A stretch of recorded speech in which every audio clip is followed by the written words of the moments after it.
Hello, and welcome to this episode of Demystified as we explore home cooking in a modern world. I'm Linda, and I'm here with my mate Paul. Hello. Oh, I'm your mate today. Well, you are today. How are you? I'm alright. You? Excellent. Oh, I'm good. What are we talking about? What are we doing? Pizza. Oh, we're back to pizza. Well, we're back to pizza. Well, you did it, I didn't. I did. Yeah, and? Well, you didn't tell me anything about it. No, because I thought I'd save it for today.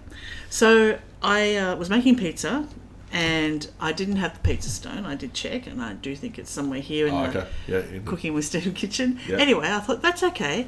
I have listened to you talking about it, so I put the two ovens on super hot and left a tray in each one. Okay, good. So the tray got Tick. really good hot. Start.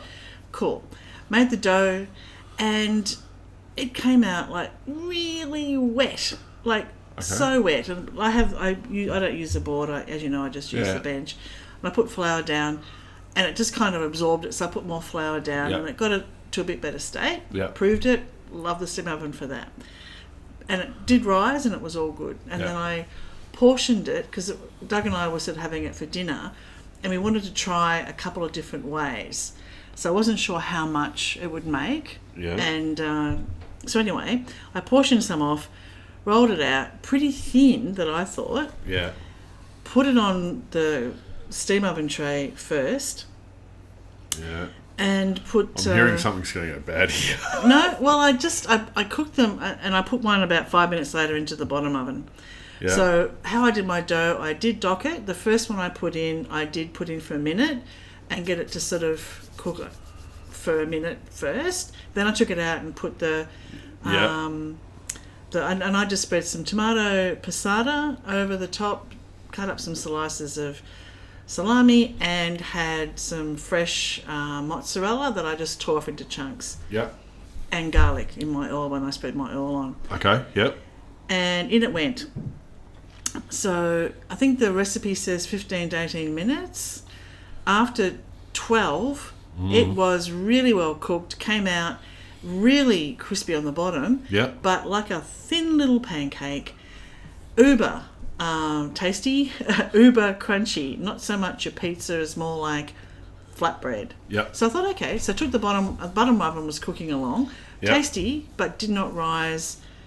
Did not like it was so thin. It was just so thin, but really well cooked, and as I said, tasty. So cut up some more salami, and did the same. And I'd done the same thing on the second pizza anyway. Took that out less time, and even though it was in the bigger oven, it still, even at 12 minutes, I think we left it in for another couple. Yeah. That wasn't as crispy. Yeah. But it was still really thin. Okay. And so I looked at the video again and thought, no, Paul's rolling this out pretty thinly. So then Doug was sort of helped me do the next ones, and I made them smaller. And I said, no, honey, and he wanted them like thin, like pancakes. And I'm like, no, that's just way too thick. Ridiculous. Yep. So roll them out a little bit further. But they were better, but they didn't. They had the pizza, but they were still too thick. Yeah. And I thought, okay. The oven tray was a great method because the oven trays were hot and the bottom cooked really well, but they were so thin flatbread. Okay, right. And yet I thought, is it the yeast? Maybe my yeast wasn't... Could be. Did you follow the recipe? I did, absolutely. I had the recipe going, and I did each ingredient at a time. I went and bought flour. Okay, good. No, I went to out because we live in Brunswick. So the recipe that I've provided, because I like super thin. Oh, okay. Right, so it doesn't have a lot of yeast compared to the amount of flour. Okay. In it, so you're not going to get a big puffy rise out of it because I like a really thin crust. Right. This was. You'd have been proud. Yeah. I mean, it was really thin. Yeah. Well, I mean... and crunchy. Yeah. But I like a thin, crunchy crust. Oh, then you would have loved these pizzas. Yeah. I mean, we ate them and they were nice. Yeah, but if you don't like that, then basically all you need to do, to a degree, is you can up the quantity of yeast.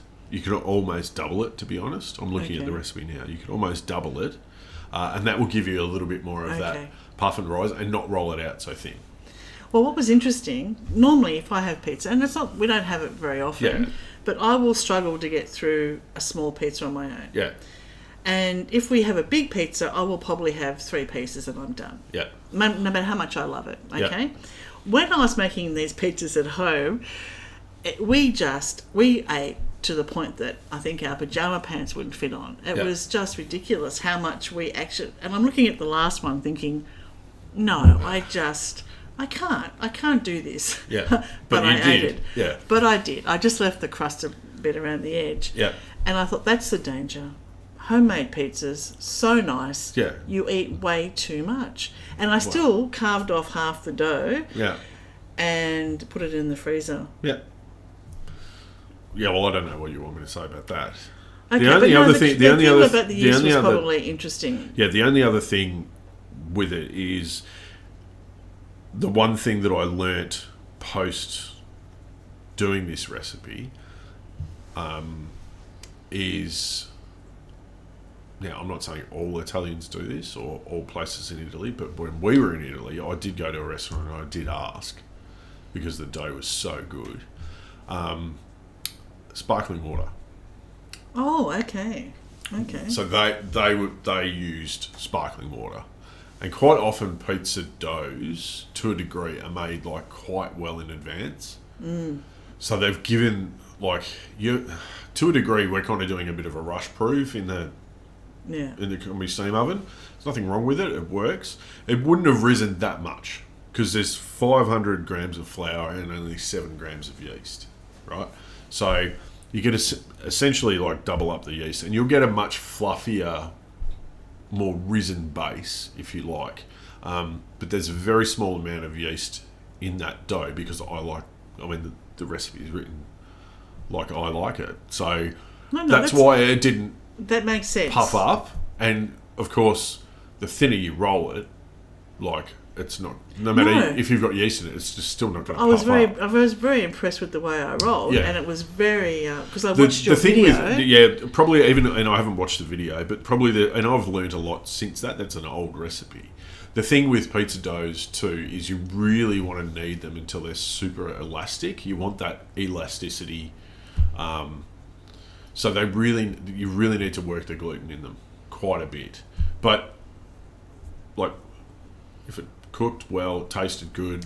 Oh, it was fantastic. We just ate too much. Yeah, that was a danger. I can't help you there. No, you can't. It was just lack of complete self-control, which was bad. Yeah. But it was so tasty. Yeah. And the only reason we stopped was and you could probably we couldn't eat any more. If they were a bit thicker, you just but bake we'd run out of salami. Bake them a little bit longer, and you're away. A little bit more yeast. Bake them a little bit longer. The double yeast, and I did go and buy flour from a very well-known Italian supermarket in Brunswick. Yeah. Especially. Yeah. To get the pizza flour. Yeah. And it was good. It was great. And it's they not hard so to do, nice. right? And they're so quick. Yeah. Relatively, really quick to make. Yeah. Not too hard to tear off some pieces of mozzarella. Yeah. And throw it on there and away you go. And it was they were fantastic, but as I said, the danger was... So that was interesting about the yeast. I will try that next time. Pizza. It's all the rage. Well, not in the Mousy household. No, it's just... I haven't had the motivation just as yet. No, I know. We will do it. I need to do it because my little fella will like it. So I will guarantee you that I will do it this weekend. But I do know that you made ossobuco. Well, in the traditional sense, probably not. But yes, I did. Yeah, ossobuco. Yes. But did you have it? Did you pull the meat off and make it into a pasta? Okay. Yeah, so I made a ragu. So it had pancetta, mirepoix, garlic, thyme, a little bit of tomato, a little bit of stock, and it cooked for I cooked it for a good 6 and a bit hours, and then just got some really good spaghetti and tossed it through some spaghetti with dried chili and then a whole ton of parmesan on top. It was absolutely delicious. It's one of my favourite easy meals because it just sits there all day and does its thing. It is so good. Like, so good.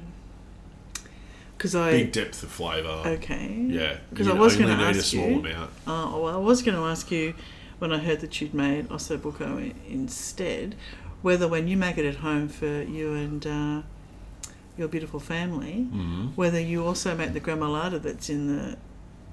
So for the pasta, no. I just have it as a... Because I pull the bone out. No, when I heard that you pulled it apart for pasta, I thought, you wouldn't. But you could, absolutely. I really like that gremolata when I serve it at home, and that's a standout little winner. So mine's a little bit, for the ragu, it's a little bit less tomato-based versus the ossobuco recipe we have. So I back off the tomato, add a bit more stock. The pancetta is a big key, so get some good pancetta, really thinly sliced, and get that pancetta fat working for you. But yeah, that's properly delicious and super, super easy. And that, like, 2 ossobucos give us... So my little fella doesn't mind it, it's not his favourite thing, but we'll get 2 nights out of that easily.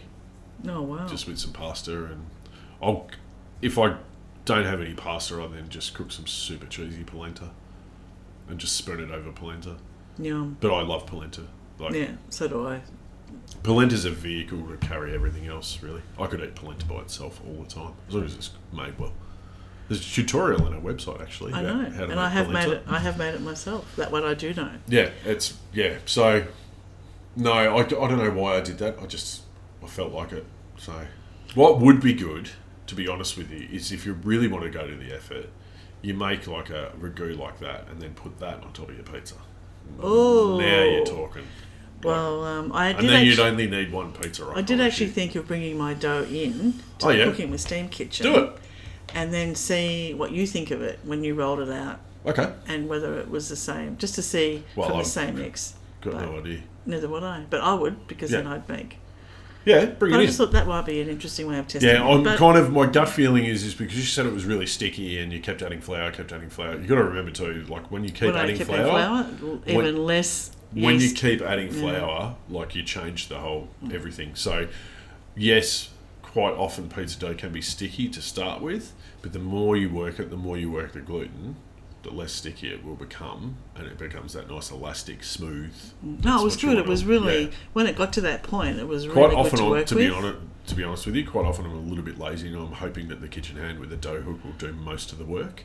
But it's really good to get familiar with how it feels when it's ready. No, that was good. Anyway, we're back on. Thank you. No worries. Thank you for that, and happy cooking. Happy pizza cooking. And until next time. See you later. Happy cooking, everybody. Bye. Bye. Thanks for listening to this podcast as we explore home cooking in a modern world. We'd love you to subscribe, and for more information, please go to our website, cookingwithsteam.com.